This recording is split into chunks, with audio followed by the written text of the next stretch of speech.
Tô chegando! Peraí! Esse patinete aqui não tá legal. Hoje é certeza. É, vai chegar atrasado mesmo, mas eu não vou. Esse quem que mandou vir com esse patinete? Ô, Leblon, Ô, Cláudio, tá bom? que patinete é esse aí, meu? É, cara, tem que ir de patinete lá, assistir o programa lá junto com a Mas como turma, né, assim? cara? Vai Você estrear veio hoje. de patinete? Tô Exato. atrasado, você vai chegar Vou atrasado, hein? chegar atrasado. Ô, cara, você nem vai me dar carona. Pera aí, Cláudio. Shhh, vai começar, eu tô ansiosa. Mas cadê o Juan? E o Leblon? Deve estar vindo de patinete. Ô, gente, muito amigo vocês, viu? Vocês me deram carona, viu? Você também, viu? Dá aqui um pouco dessa pipoca aqui, ó. Gente, calma, vai começar.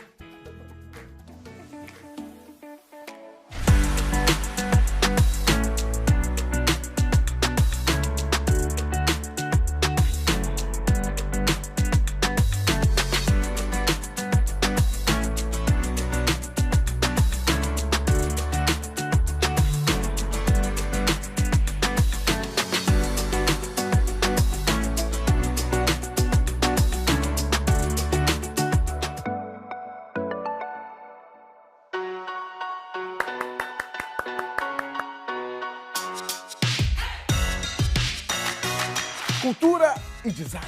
O Leblon foi visitar uma fábrica lá em Monte Sião, nas Minas Gerais, onde são produzidas algumas das xícaras mais conhecidas do Brasil.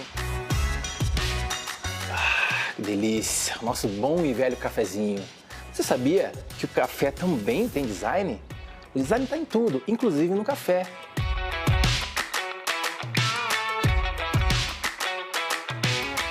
E essa xícara? Sabe qual é a inspiração que a pessoa teve a hora que construiu essa xícara, a hora que desenvolveu a cor, por que ela usou o azul? Isso é interessante, a gente vai te contar aqui.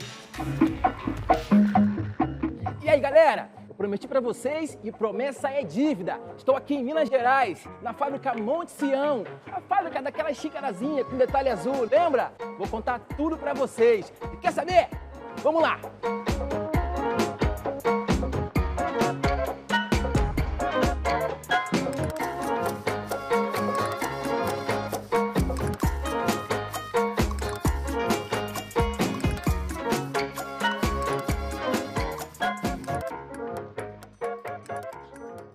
Fui até Monte Sião, encontrei o Gustavo e ele vai nos mostrar como funciona o processo de produção dessa minha xícara aqui, ó, do início até o fim.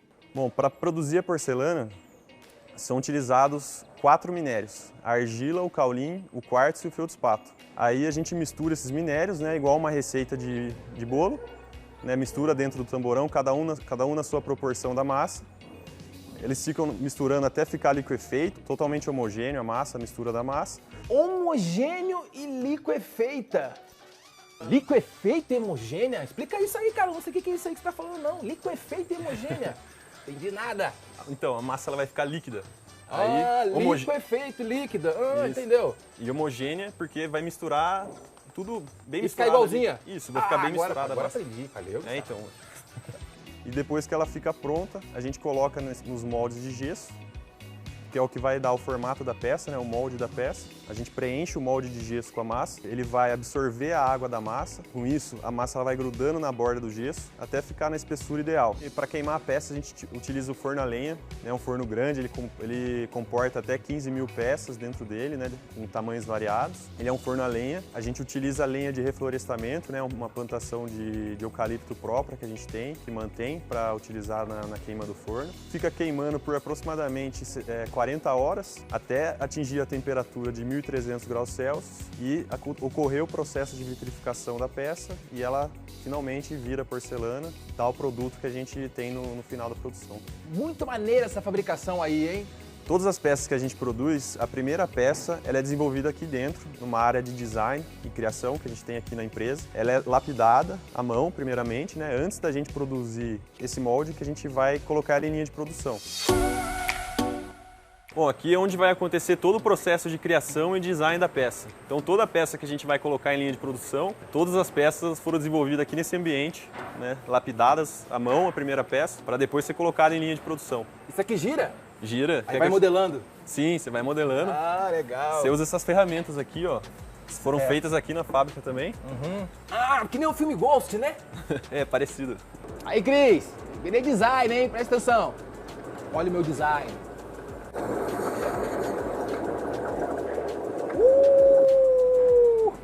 girando aqui, tá parecendo o Sebastião, cara. Não para um minuto, olha aí.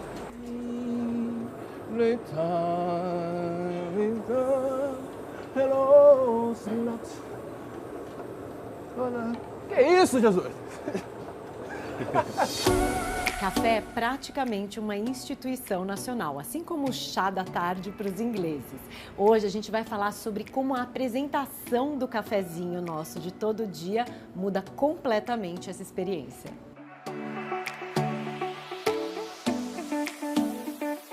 E quando o café tem uma outra forma? Esse aqui é o clássico affogato, servido com uma calda morna de chocolate. Sorvete de café com chocolate? Affogato? Maravilhoso! Eu não consigo pensar em nada mais delicioso do que essa combinação de sorvete de café com calda de chocolate.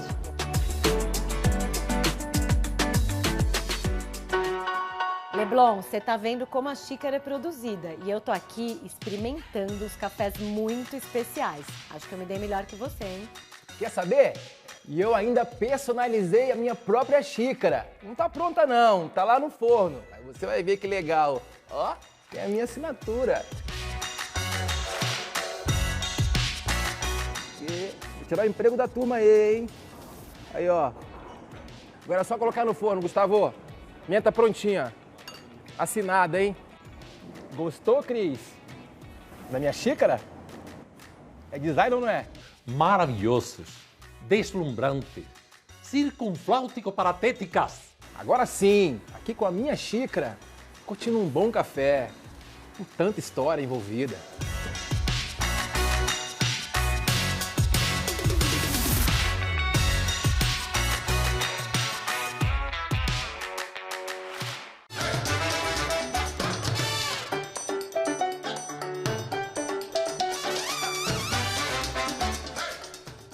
Portas Abertas de hoje traz a gente para o lugar que já foi a esquina musical de São Paulo. Pois é, Nil, já pensou os ícones da era do rádio dando uma palhinha aqui dessa sacada que fica só a 500 metros da Catedral da Sé?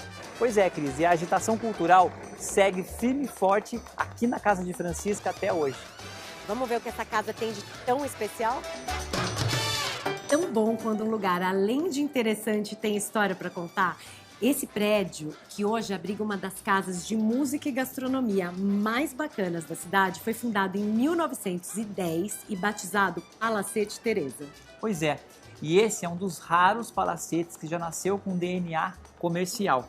E ele fica exatamente onde existiu o primeiro chafariz público da cidade de São Paulo, o Chafariz da Misericórdia. E como história pouco é bobagem, esse prédio, logo depois da fundação, abrigou a casa de instrumentos musicais mais aclamada de São Paulo, a Casa Bevilacqua.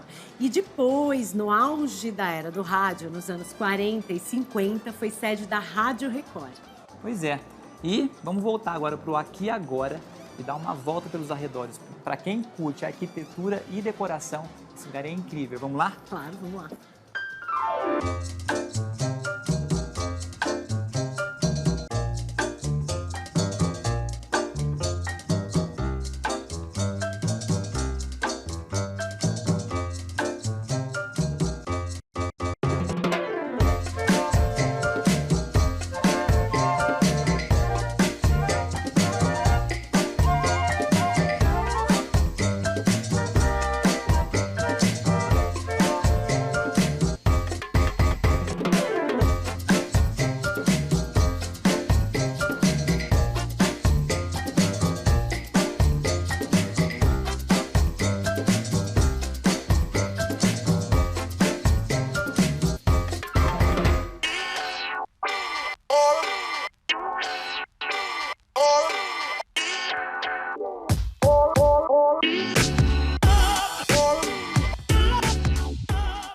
Maravilhoso! Sabe que toda vez que eu venho aqui, eu fico obcecada com algum detalhe, cada dia um. Mas, como a primeira impressão é que fica, como não amar esse teto, né, amigo? Então, Cris, esse teto de madeira, ele foi desenhado pelo idealizador aqui da Casa de Francisca, o diretor de arte Rubens Amato. O palco vem no embalo desse projeto. Ele é de madeira e tem esse formato circular que também tem a ver com a proposta de deixar a acústica da casa mais bacana. Bem brasileiro. Cris, dá uma olhada nessa arquibancada. Ela é dos espaços mais disputados por aqui nos dias de show. E você sabe que sempre tudo em muito clima de festa. Eu devo imaginar como é. Eu ando com uma saudade de festa, Cris. Ai, nem fala. Aliás, aqui o clima também é bem teatral, né? Essas luzinhas aqui à noite dão um clima ainda mais mágico ao ambiente.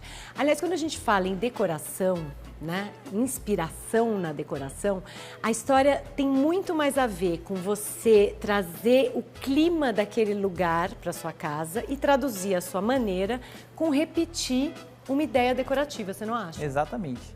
Combinação do yin e yang. Isso é design. Cris, tem um recurso aqui que eu gosto bastante. Para a gente poder valorizar ainda mais um tom intenso na parede, sempre a gente coloca no rodapé, nas molduras, recortes e sancas, branco. Outra coisa que eu adorei foram aqueles quadros acima da linha da janela. Exato, Cris, esse é um recurso quando você tem um pé direito alto, para você ter uma produção otimizada em toda a área, mesmo fora do alcance do olho. Dá uma sensação de preenchimento, né? Outra coisa que eu amei foi esse sofá combinado com as cadeiras. Uma ótima ideia para copa em casa, se você tem espaço. Além do que, as cadeiras diferentes também, Cris, isso é muito usual cada vez mais, tanto no jantar quanto na copa, e eu gosto bastante da ideia. Nil, sabia que as cores e os humores aqui da Casa de Francisca tem muito a ver com as experiências emocionais e sensoriais dos donos, principalmente em viagens. Aqui tem um perfume das cidades marroquinas, de Havana, de Buenos Aires, de Barcelona. Você sabe que exatamente essa experiência é muito interessante a gente trazer para dentro de casa. Objetos, coisas de lugares onde a gente foi, conheceu e viveu uma história feliz. Nil, e tem ainda aqueles detalhes que fazem toda a diferença. Uma coisa que me chamou muito a atenção foi uma luminária diferente em cada ponto aqui da casa. Muita coisa aqui tem um ar vintage, até na hora que eles servem a comida. Os copos, as taças, tudo remete a outros tempos. É isso mesmo, Cris. A gente ainda ganha de brinde um passeio pela memória cultural da cidade. Esse prédio é tombado, você sabia? Não. Pois é.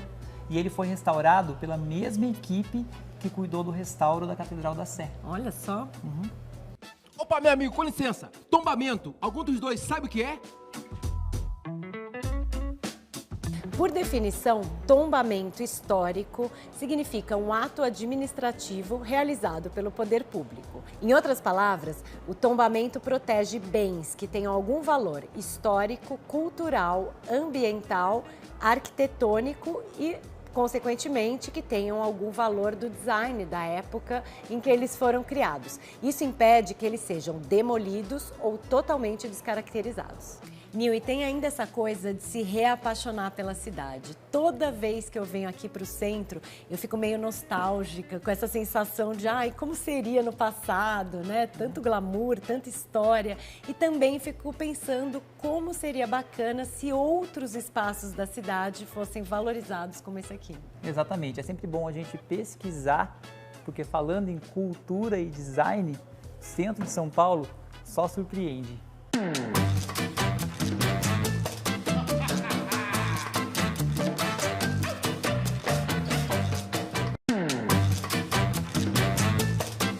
Casa de Teresa Blanco. Pelo amor de Deus, você não tem noção. Teresa, me conta como as artes entram no teu DNA. Esse orgulho próprio da maioria dos mexicanos me levou a um dia pensar o que eu posso fazer para mostrar meu México, a arte, desde outro ponto de vista. De repente, um dia acordei, falei, uma poltrona? Mas por que uma poltrona? Porque eu considero a poltrona uma peça importante num espaço, não importa qual, e meu maior desafio foi fazer uma poltrona com a mesma estrutura, cada uma vestida de diferente jeito. É como se a poltrona tivesse um guarda-roupa. Pode ser, segundo o humor dela. Exato, segundo o humor dela, é a poltrona que temos. É. Eu vestiria minha poltrona toda de oncinha. Ai, minha poltrona ia ser assim, pelúcia, bem quentinha e macia, vintage, pé palito, né? Lógico. Como falei, cada uma é única. E cada uma tem um nome. O nome que cada uma tem é porque tem algum detalhe ou me lembra algum momento da minha vida. Então, a poltrona, a coqueta. O que quer dizer coqueta? Uma mulher graciosa, que chama atenção, sapeca, brincalhona. Alto astral, adorei. E realmente, você olha para a poltrona e fala, é uma coqueta mesmo. Claro. Tem uma que é sóbria, se chama como água para chocolate. Por quê? Porque é uma expressão mexicana de quando ficou no ponto certo. Quando terminei a poltrona, pelos tons chocolates, eu falei, como água para chocolate.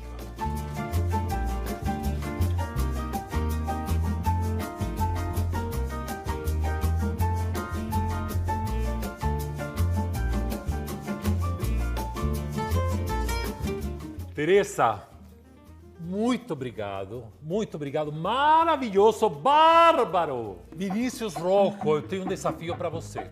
Vamos ver se você consegue fazer um prato. O verdadeiro guacamole. A gente come com os olhos. No Sabor do Design, a gente vai te mostrar a diferença entre um prato comum e outro lindo de morrer.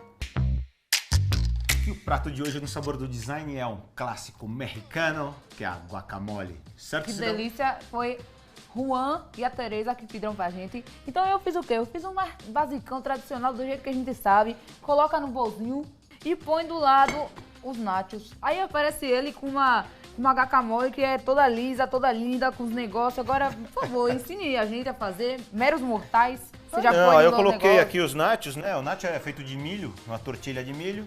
E aí coloquei ela com um pouco de altura aqui, separei em 3 montes, aí usei uma colher mais modernosa, uma colher preta. Até que nisso combina aí. aqui com essa ardosa, com essa pedra aqui, que é show de bola.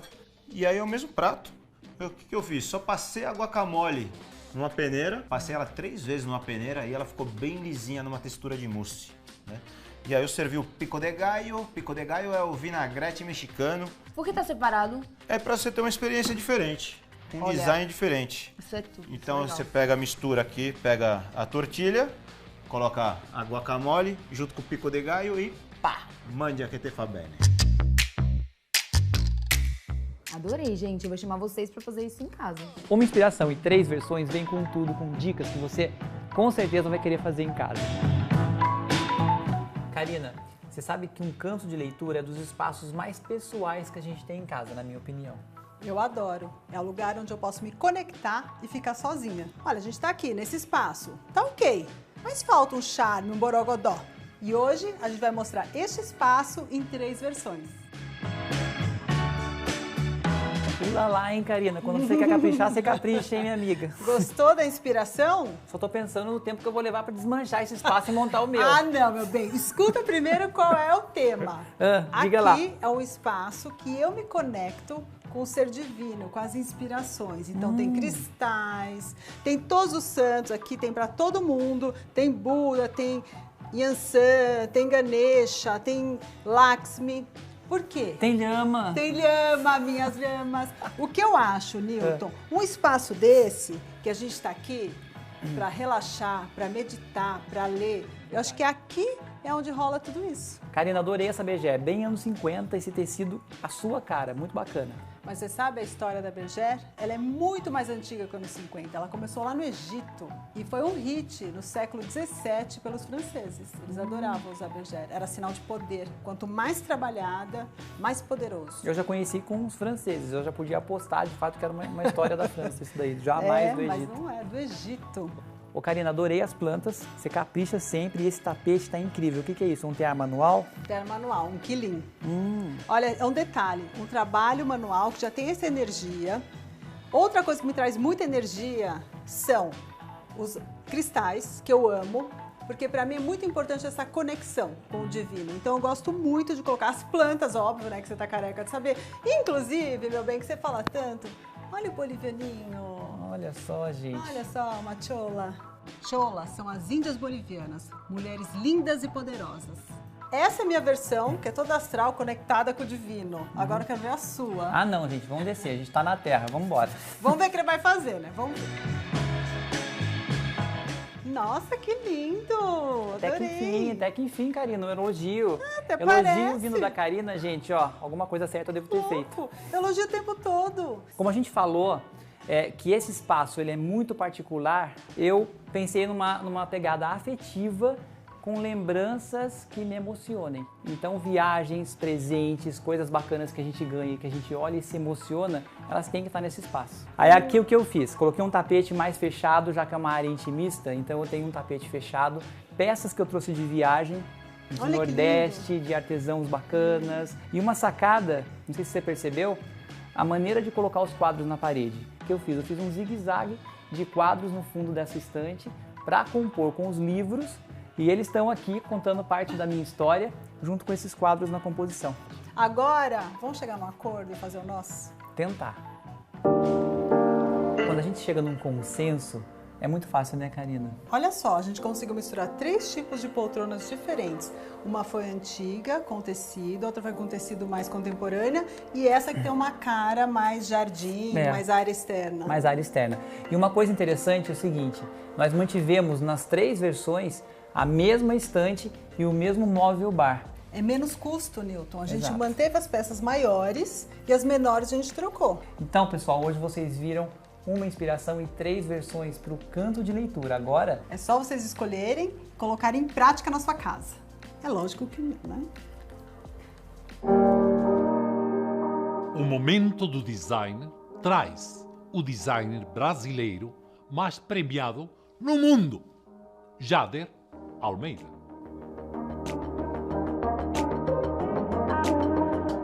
Explica pra gente o que é design para você.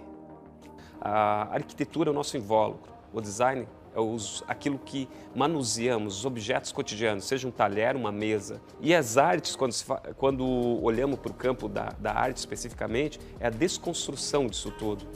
Então, olhar isso de maneira geral e conseguir absorver todas essas questões, isso traz a inspiração. Isso está na música, culinária, cinema, teatro, literatura. Fala aí, o que é design para vocês? Beleza, simetria. Bom design fala com todas as línguas. O final do design é para seres humanos. Não para entendedores de design, arte ou arquitetura, mas para pessoas que são, enfim, que de alguma maneira conseguem identificar e se conectar com aquele produto. Isso talvez seja talvez não, é uma das maiores características do bom design, é se comunicar com todas as pessoas de maneira precisa e objetiva. Assim eu configuro um bom design, que é atemporal, é longevo, cria conexão com as pessoas e passa por gerações. Viaja pelo tempo e permanece elegante. Uau! Que aula de design, hein? Gostei. Fala aí, qual item que viajou pelo tempo e continua elegante? Nós. Jader, você sempre quis ser arquiteto ou é algo que apareceu? Para mim sempre foi muito claro e uma recorrência dizer eu queria ser um estilista, um engenheiro, um arquiteto, um pintor, mas enquanto criança eu não tinha a noção o que exatamente cada um desses fazia, e sim que era aquela percepção, aquela inclinação por tudo que tivesse ligado ao desenho, a função dos traços ou coisa assim. Então essa inclinação me levou aos 14 anos para a Escola Técnica do Senai, fiz inúmeros cursos nas diversas áreas e aos 15 anos eu comecei então a trabalhar numa fábrica, uma média empresa de fabricação de móveis, mas não apenas aquela coisa tradicional que muitas pessoas quando se falam de fabricação de móveis é muito comum vir aquela coisa da marcenaria, uma oficina, etc. Para mim isso nunca passou na minha carreira, uma marcenaria, uma pequena oficina, sempre foi na escala industrial, muitas pessoas, onde a cadeia de suprimentos, toda a demanda, a programação industrial, a tecnologia presente. Então isso tudo foi construindo esse meu background dentro da cadeia produtiva. E claro, na hora de decidir a formação superior, foi natural a arquitetura. Então aí veio a faculdade, a formação sempre paralela ao trabalho, talvez seja um pouco diferente da maioria que segue primeiro uma formação, depois um estágio, depois um trabalho, assim sucessivamente. Para mim foi o contrário, primeiro o trabalho, depois formação e assim sucessivamente. Isso para mim foi muito rico pelo fato da encontro de pessoas. Desde muito cedo já tive a oportunidade de viajar para feiras internacionais, conhecer pessoas, conhecer o mundo, conhecer tudo aquilo que envolvia as artes, a arquitetura, o design como um todo. Então toda essa formação, tudo isso vem desde essa primeira pergunta. O que tu queria ser quando crescesse? Então isso tudo conta essa história, chega até hoje, depois de 16 anos enquanto Jader Almeida, designer e arquitetura, mas obviamente eu estou há 22 anos já dentro desse mundo do design, da indústria, da arquitetura, da vida como um todo. Tudo que fazemos com o coração é maravilhoso.